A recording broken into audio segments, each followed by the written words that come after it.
pada 30 Maret 2022 lalu telah diselenggarakan Seminar International Air Power yang membahas berbagai macam topik berkaitan dengan modernisasi alutsista serta potensi ancaman nyata yang perlu diwaspadai oleh Indonesia.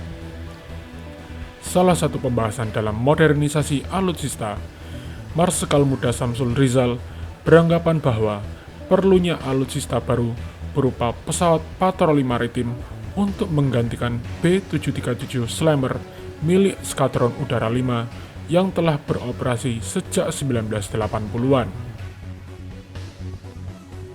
Dalam video kali ini, kami akan membahas mengenai rencana pengadaan pesawat patroli maritim, dimulai dari pesawat apa saja yang berpotensi untuk menggantikan peranan dari Slammer.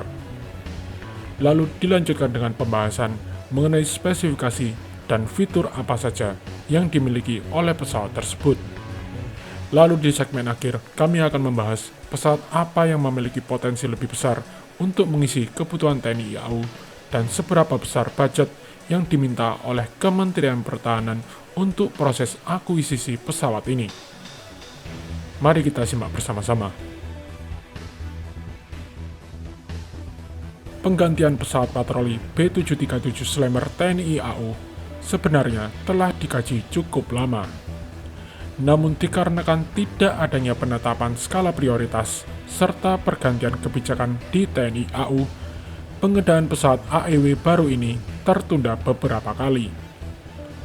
Berdasarkan data dari Kementerian Pertahanan April 2021 lalu, penggantian pesawat AEW ini telah masuk dalam daftar rencana strategis TNI AU. Terdapat 2 pesawat yang berpotensi mengikuti proses pengadaan ini. Dimulai dari yang pertama adalah A-7A Wedgetail dari Boeing Amerika Serikat yang berbasis pada desain Boeing 737 Next Generation. Pesawat ini pertama kali muncul dikarenakan permintaan dari The Australian Department of Defense yang melaksanakan kontrak pembelian AEWNC dalam proyek Wedgetail. Pesawat ini memiliki panjang 33,6 meter, lebar sayap 35,8 meter, dan MTOW 77,6 ton. Dengan menggunakan mesin CFM56 7B27A turbofans, pesawat ini dapat terbang di ketinggian maksimal 12.500 meter dengan kecepatan jelajah 460 knots dan terbang sejauh 7.000 km. Namun dengan adanya sistem air refueling pada bagian atas kokpit, pesawat ini dapat melakukan patroli jarak jauh lebih lama dan hanya bergantung pada level stres para kru. Wedgetail menggunakan multi-role electronically scanned array radar yang dibuat oleh Northrop Grumman. Radar ini dapat memberikan sistem pendeteksian 360 derajat yang mencakup area lebih dari 600 km dan dapat mendeteksi 180 target serta 24 target intersepsi sekaligus.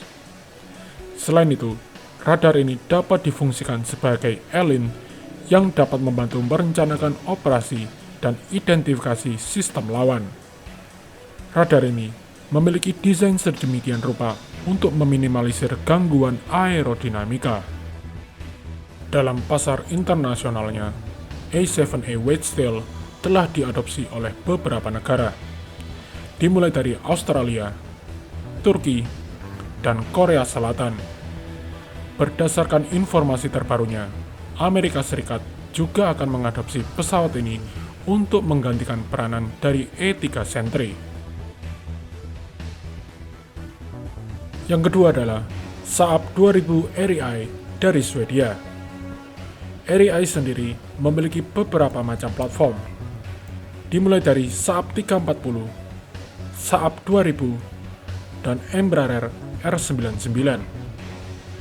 Pesawat ini memiliki fungsi yang sama seperti Wedgetail, namun terdapat beberapa perbedaan mayor, dimulai dari dimensi pesawat, kemampuan radar, dan endurance dari pesawat.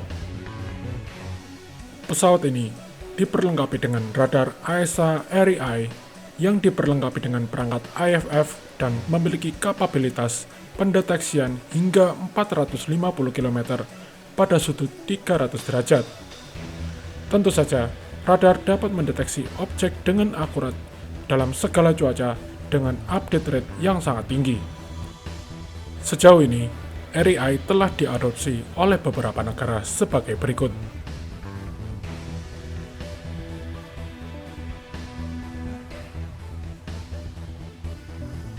Dari kedua kontender ini, dapat disimpulkan dengan mudah bahwa Boeing A7A Wedgetail memiliki spesifikasi yang jauh lebih superior dari segala aspek, terutama pada bagian kemampuan radar dan endurance. Seperti yang kita lihat pada ilustrasi gambar ini, Wedgetail memiliki jangkauan radar yang dapat mengcover seluruh Pulau Jawa bila berada di atas langit Jawa Tengah. Namun, perlu diingat kembali bahwa sebuah Wedgetail memiliki harga yang sangat mahal. Perlu diketahui pula bahwa pada awalnya TNI AU tertarik pada pesawat C295 AEW dari Airbus Perancis yang dibekali dengan mesin PW127G turboprop dan dilengkapi dengan sebuah radar AESA generasi keempat dari Elta Israel. Namun, kans dari pesawat ini tenggelam semenjak beberapa tahun lalu. Seperti halnya Saab REI ketika delegasi dari Saab hengkang dari Indonesia. Seperti yang kita ketahui bahwa TNI AU telah menunjukkan ketertarikannya terhadap Wedgetail semenjak 2017 lalu ketika Marsikal TNI AU Yuyus Sutisna beserta delegasi TNI AU lainnya berkunjung ke RAAF Airbase di Williamtown. Di samping kecanggihannya yang dimiliki oleh pesawat-pesawat ini, perlu diketahui bahwa TNI sendiri masih enggan mempercayakan keamanan datanya pada Datalink 16. Bila mana Datalink 16 ini tidak diimplementasikan pada pesawat tersebut, maka alutsista canggih yang diakuisisi oleh TNI AU tidak akan mencapai potensi maksimalnya. Kementerian Pertahanan sendiri telah meminta anggaran kepada Kementerian Keuangan untuk pengadaan pesawat AEW sebesar 800 juta US dollar. Namun, perlu diketahui pula bahwa Kementerian Keuangan masih belum memberi lampu hijau kepada Menteri Pertahanan mengenai pembelian pesawat ini. Lebih baik kita berharap sesegera mungkin. Hal ini dikarenakan usia dari Slammer sendiri yang sudah menua dan teknologinya yang sudah uzur. Jadi, bagaimana menurut pendapat para defenders mengenai akuisisi pesawat AEW ini? Pesawat jenis manakah yang cocok untuk mengisi kebutuhan TNI AU? Berikan pendapat kalian di kolom komentar. Terima kasih sudah menonton dan sampai jumpa di video berikutnya.